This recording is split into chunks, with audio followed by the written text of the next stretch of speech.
What's happening, guys? James Blonde here with MMOHuts.com with a quick weekly recap for MMO news and announcements for the week ending on Cinco de Mayo 2014. And once again, our news this week starts off with Elsword and its 3rd anniversary celebration that has started out with 2 new job paths for Elesis, Blazing Heart and Grandmaster. Once achieving level 35, players can choose to focus the Pyro Knight mastery of Searing Fire and combat casting with Elesis as the Blazing Heart. And if the scintillating hearth of combustion doesn't seem to keep your fire lit, then you can always advance your Saber Knight to the rank of Grandmaster. Other than the new jobs for Elesis, KOG is throwing an anniversary bash like never before. Just by logging in during the event, players will receive lucky bags. A special trip down memory lane is in store, and the ever-popular anniversary coin makes its once-a-year return. And that's only the beginning. Head over to the news post at MMOHuts.com for more celebration details. Next up, Heroes and Generals stands to say wars aren't won by tanks alone, and they've got a pretty cool new trailer to show it. According to their official site post, they're preparing to polish up a bunch of new toys for players at a scale that we haven't seen from them before. So plenty of updates and loads of new weapons and vehicles are going to be hitting the servers over the next few weeks. The new trailer itself shows off the various roles players can take in the persistent war between Axis and allies in the European theater of war, and reminds you that you need soldiers, leaders, and commanders to win a war, not just tanks and planes. This week on May 7th marks the launch date for the latest expansion for Age of Wushu called Tempest of Strife. This expansion is the 4th major content update to the game, but this one brings with it plenty of new features, including 6 emerging sections, school betrayal, the vagrants, facelifting surgery, which kind of sounds funny, equipment inscription, and of course the awesome immersive weather conditions. According to the game director, these changes and add-ons make him consider the game as Age of Wushu 2.0, so to speak. And as you can tell from the trailer playing here, the graphics revamp and the mechanical changes alone make the game feel like a brand new game. As of recently, they put out some new screenshots teasing a little bit more of the expansion, and if you're interested, stay tuned because we'll be sharing some exclusive content later this week at MMOHuts.com.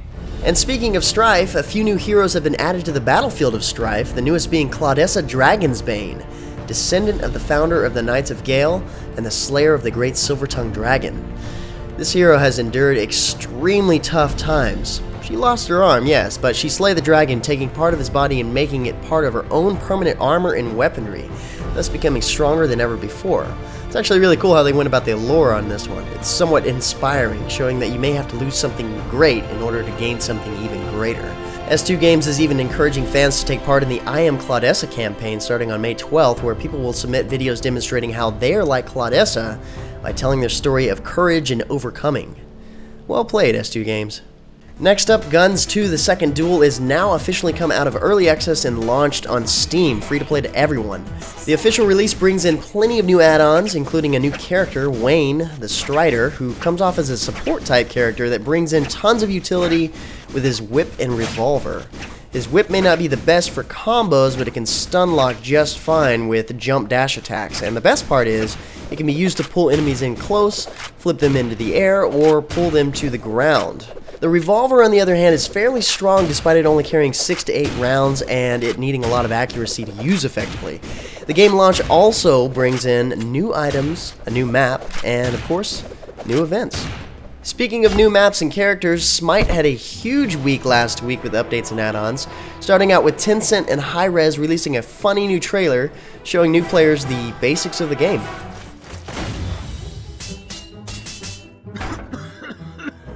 Then they decided to show off an awesome new skin for Nemesis called Blind Vengeance, which fits perfectly with their get in, deal damage, and get out style of play.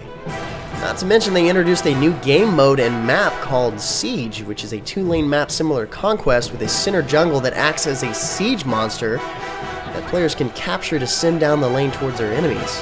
Sounds pretty epic. Not only that, but the teams will earn points towards spawning siege weapons to send out as well.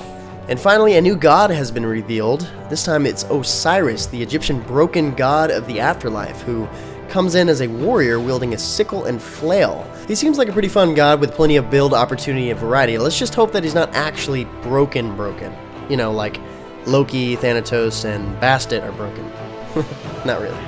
Just in time for its sci-fi series Season 2, Trion Worlds announced last week that Defiance will go free to play on June 4th for PC and mid-July for console. I had a pretty strong feeling that was going to happen, but it's definitely not a bad thing. All existing Defiance players will have the bonus of additional character slots, loadouts, arc keycode capacity, and inventory slots, just to mention a few benefits. So they plan to split the game into premium and free-to-play sections, and we should have more details on that in the upcoming weeks. Also last week, Jagex announced its Founders program for Transformers Universe, giving fans a chance to be immortalized in the Founders honor roll, reap in-game rewards and currency, and the opportunity to secure a special edition Transformers Universe figurine, as well as plenty other perks. Currently there are 4 packs available: Bronze, Silver, Gold, and Cyber Knight, all of which offer tons of extras ranging from equipment bundles, warrior upgrades and in-game tools, all the way to exclusive warriors and body kits, or skins in other words.